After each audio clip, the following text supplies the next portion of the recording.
case against the NFL secured a victory in federal court, that it was handed to the Associated Press that there will be social justice messages at the back of end zones again. And this is something I've been asking the NFL about all week, because I watched the preseason games. The messages weren't at the back of the end zones, and the helmets, I saw one helmet all weekend long. There may have been more, but I noticed one, and I was looking. Every time we got one of those shots of guys gathering in the huddle, I saw one helmet that had the message "Say Their Stories" at the bottom of the white stripe. The rest of them were just team logos. So for those of you wondering what's going on, the NFL has decided to stay in the business of social justice.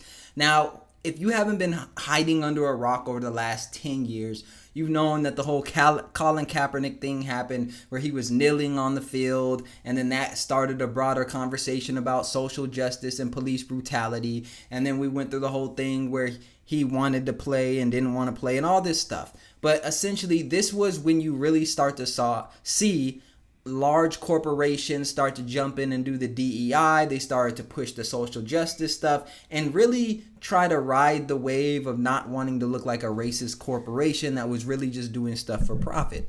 Now, I've pretty much always been of the opinion that I don't want corporations in the social justice arena. I think that it's fake. I don't think it's authentic. I don't think that they truly care. When I go buy a product, I don't give a damn what you support. Is the product good? That's just me, though. That's just me, right? Because I'm of the belief, when it comes to building up the black community and stuff, that what must be done for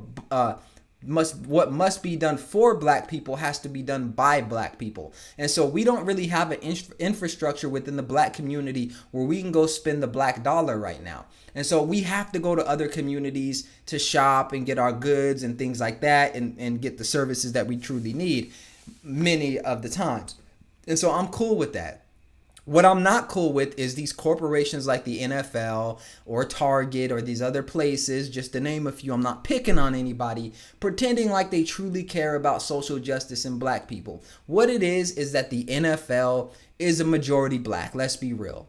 And most of the NFL players, they are not politically knowledgeable. They're not politically literate. I would say that many of them have a surface level understanding of what's going on. They probably watch the news, mainly probably watch liberal news stations to get their stuff, and then they come out and they say these messages because they have a platform and because they probably grew up in the hood and they struggled and did all of this stuff. And so they're trying to associate that with the average person, average black person in America. But here's the truth.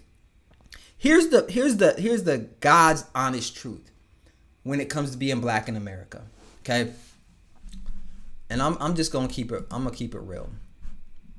I'm gonna keep it real.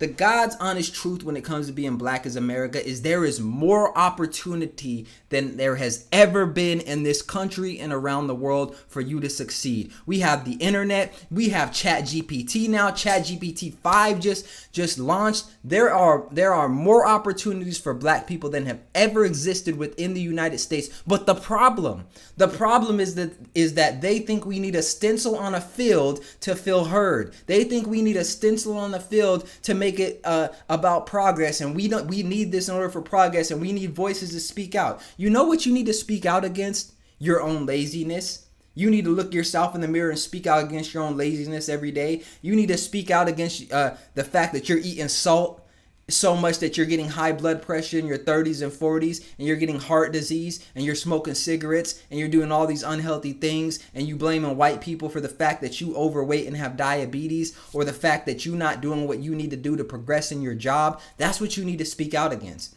Because it doesn't matter how many stencils they put on a field. It doesn't matter how many jerseys the NBA has the players wear that say Black Lives Matter. None of that shit matters. What matters are the actions that you wake up and take every single day to make your life better. And the truth is, if you wake up every single day with a purpose, you have goals, you are intentional, and you make sure that you are meeting those goals, you have a high standard for yourself, you emotionally regulate yourself so that you can do what you need to do to get to the top of wherever you're trying to go, you will be successful.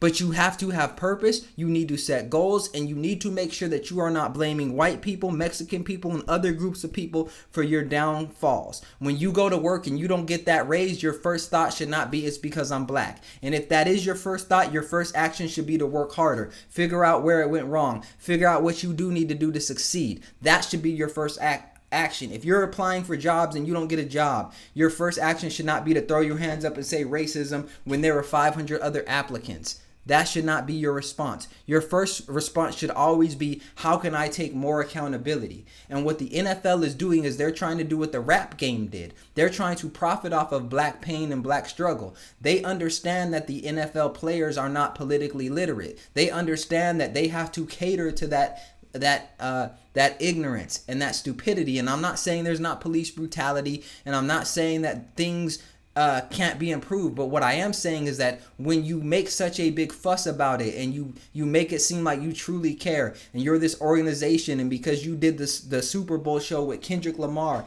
and you're partnered with Jay-Z, that's going to change stuff for black people. It's not.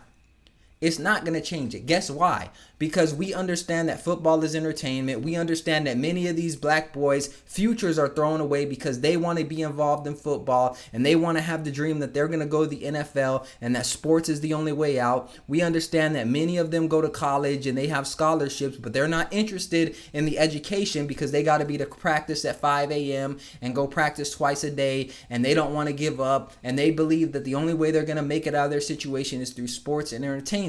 And we don't just see this with poor black kids. We see this with other black kids as well who came from a good background, but they want to believe that the only way out is sports.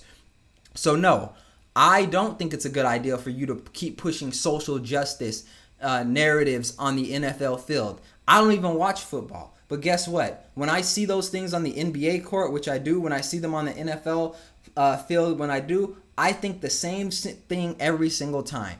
They don't care. This is for money. This is so that they can hedge their bets because they know.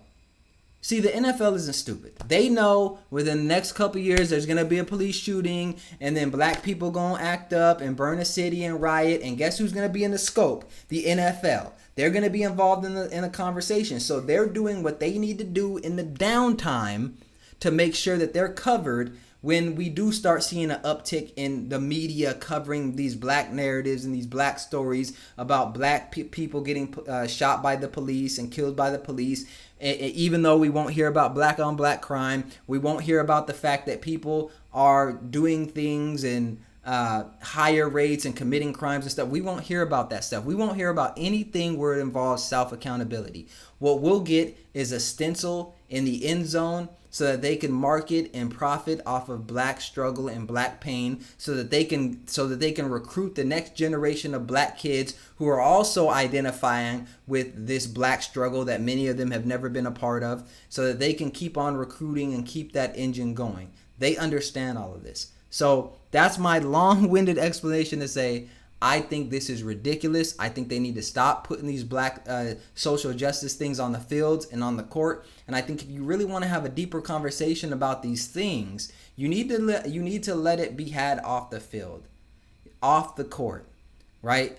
All of those things, because all you're doing is making it worse. You can't have a real conversation about these things. They're too politicized in the NFL and the NBA. You can't have real conversations with people that are not informed. All you're going to do is involve people like your players who are not financially literate or not financially literate, politically literate, who they're there to play football, they're there to do these things, and all you're doing is making the NFL another breeding ground for black people to get a false narrative that racism is the biggest thing that they have to worry about, when the biggest thing they have to worry about is facing the low levels of accountability and high standards that exist within themselves. Let me know what y'all think in the comment section. Should the NFL keep on doing the stencils and keep pushing the social justice narrative? Let me know what you think in the comment section. Make sure you hit the like button, subscribe to the channel, and tap into my content confidence workbook if you are interested in growing your brand online without the burnout.